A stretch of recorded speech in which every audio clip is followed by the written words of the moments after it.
Boa noite, meus irmãos, a graça e a paz do Senhor Jesus estejam conosco. Nós estamos reunidos, mesmo à distância dos irmãos, no intuito, como sempre, neste dia e horário, de cultuarmos ao nosso Deus. E quero estar lembrando na sua palavra, conforme o registro aos Romanos, capítulo 11, versículo 36, porque dele e por meio dele e para ele são todas as coisas, a ele, pois, a glória eternamente. Amém. E nós vamos então estar nestes momentos glorificando ao Senhor através desse culto, através desse momento onde desempenhamos a missão principal para as nossas vidas. E vamos estar fazendo isso através de alguns cânticos espirituais. Eu vou passar a palavra ao Tito, que nos conduza nesse momento de louvor.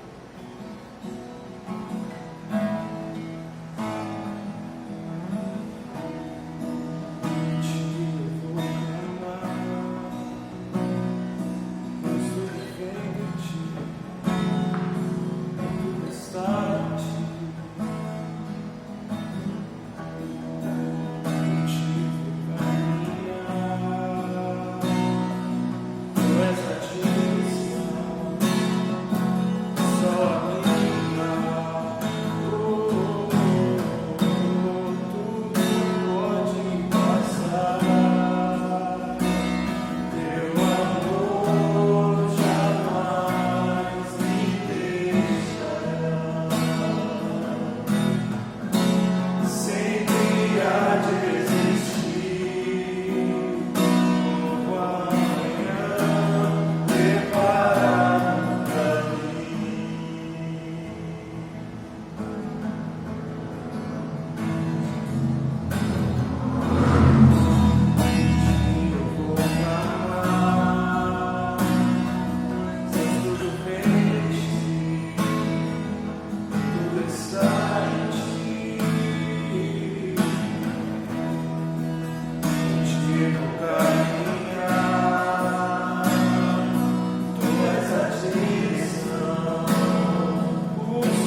Meus queridos irmãos, eu quero compartilhar na palavra de Deus, conforme o registro ainda na carta aos Romanos, capítulo 9, versículo 20, onde nos falando sobre a nação de Israel, os propósitos de Deus, a respeito da majestade, da soberania deste Deus. Nós assim lemos, Romanos 9, 20, nos diz: quem és tu, ó homem, para discutires com Deus? Vivemos tempos de grandes desafios, com certeza, muita preocupação, dor, expectativas não tão otimistas, e sempre em momentos assim é trabalhado em nós a questão do entendimento, a questão da razão desta situação. E quando, conforme a situação, estarmos buscando culpados, outras questões seríssimas com respeito aos sofrimentos deste mundo e desta vida. E, meus queridos, numa colocação geral, tenho aprendido que não devemos aumentar a dor. É muito próprio em nós, após a queda, sem percebermos, estarmos já em situações adversas, sofridas, não atentando para isso, e uma direção, portanto, muito sábia para que estejamos administrando bem esses momentos adversos, sofridos e de calamidade. E a nossa busca por intimidade com Deus precisa ser bem direcionada, para não querermos estar nivelando-nos a Ele. E é nesse sentido que esta palavra nos alcança com este questionamento: quem és tu, ó homem, para discutires com Deus?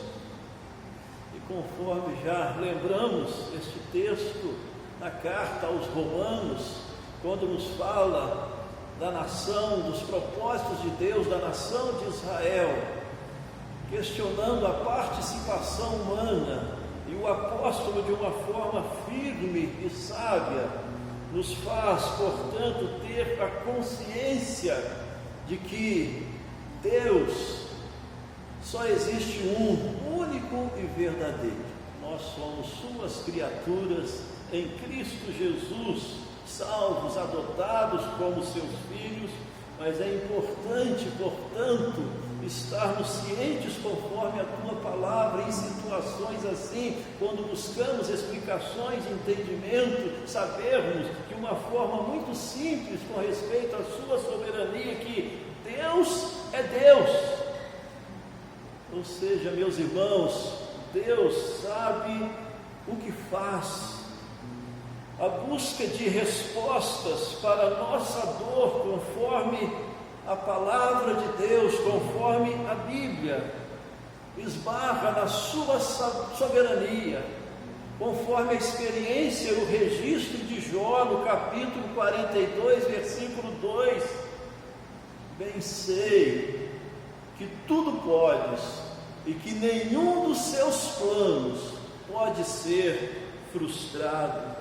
Meus queridos, muitas vezes não entendemos, dói, mas isto não muda o poder de Deus, isto não muda o governo de Deus, isto não muda a sabedoria desse Deus único e verdadeiro. As circunstâncias mudam, mas Deus continua no trono.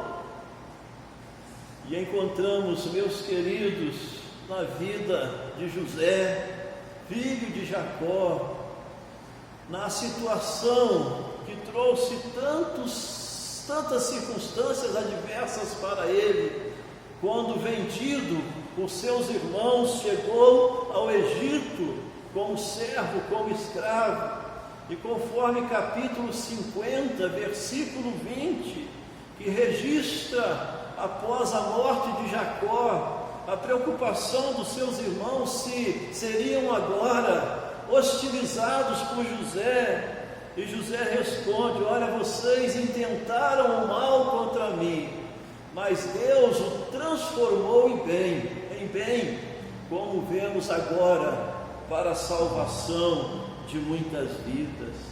José, portanto, foi sábio bastante para ver a soberania de Deus diante mesmo de tantos sofrimentos, de tantas situações adversas que enfrentou. Os seus irmãos de fato intentaram e fizeram o mal contra ele, mas Deus tinha a situação sob controle. E a palavra de Deus nos alcança nesses tempos, nesta noite, neste dia. Quem és tu, ó homem, para discutires com Deus? Não nos esqueçamos, meus queridos, por mais que não entendamos, estejamos preocupados, sofrendo, Deus é Deus. Ele sabe o que faz. O governo está sob, e sempre esteve e estará às suas mãos. Mas gostaria também, nesta direção, de entendermos a nossa participação nesta situação, que é a nossa posição de serviço a este Deus soberano, grandioso, vivo, verdadeiro, maravilhoso. A posição que devemos estar desenvolvendo nesses tempos adversos, lembrando do exemplo de Jesus na véspera da sua morte, quando no Getsêmani, sofrendo intensamente como homem, de uma forma intensa, clamando ao Pai, pedindo-lhe: Senhor, se for possível, passa de mim esse cálice, mas que seja feita a tua vontade.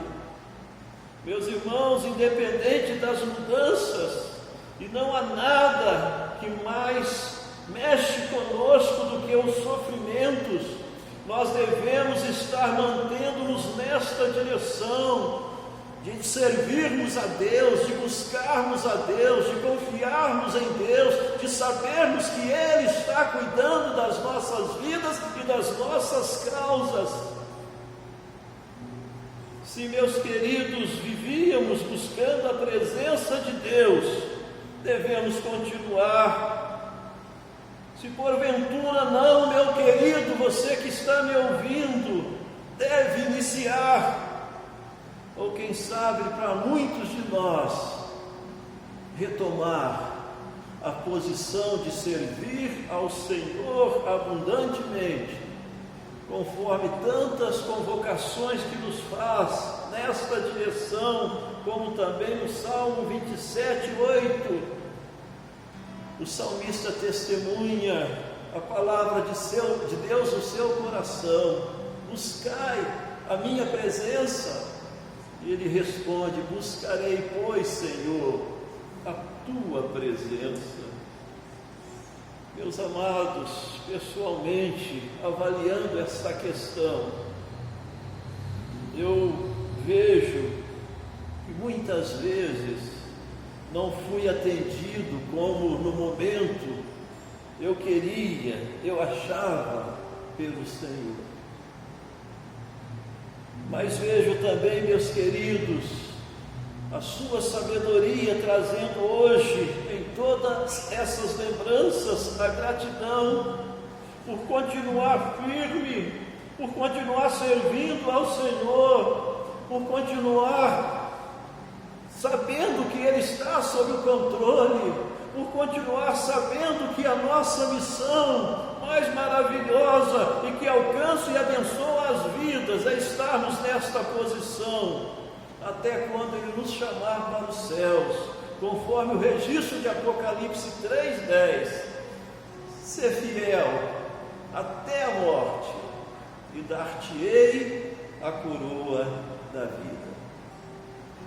É conhecido na biografia de Martinho Lutero, na sua luta pela volta da igreja à palavra de Deus, quando diante das adversidades, desanimado, a sua esposa, percebendo isso e não o vendo reagir, apareceu vestida de preto, o que na época era um sinal de luto, de morte.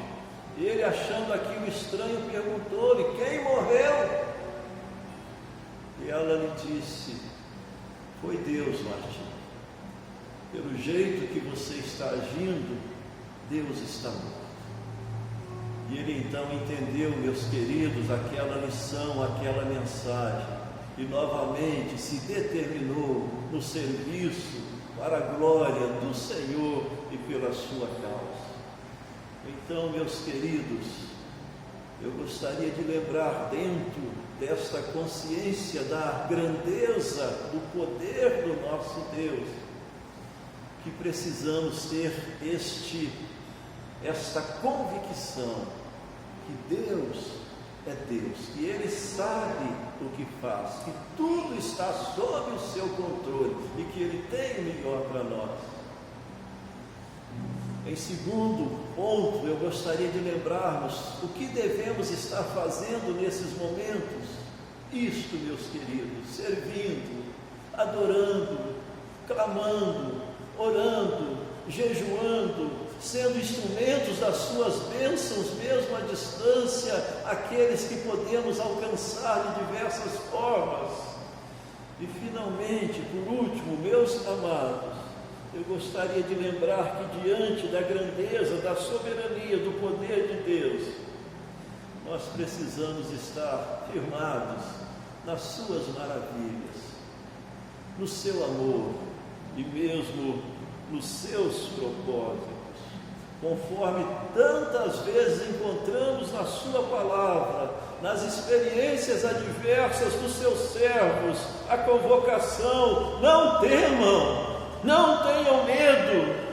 Acaso há para Deus coisa demasiadamente difícil? Ou o Senhor é o meu pastor e nada me faltará?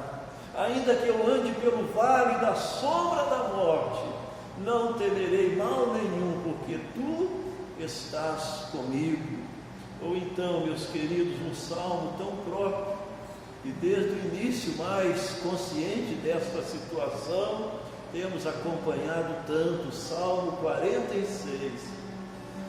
Deus é o nosso refúgio e fortaleza, socorro bem presente nas tribulações, portanto, não precisamos temer. Louvado e glorificado seja o nosso Deus. Há 15 anos atrás, meus queridos, numa suspeita de câncer, conforme todos nós, numa situação assim, vivemos tempos de bastantes desafios e tensões.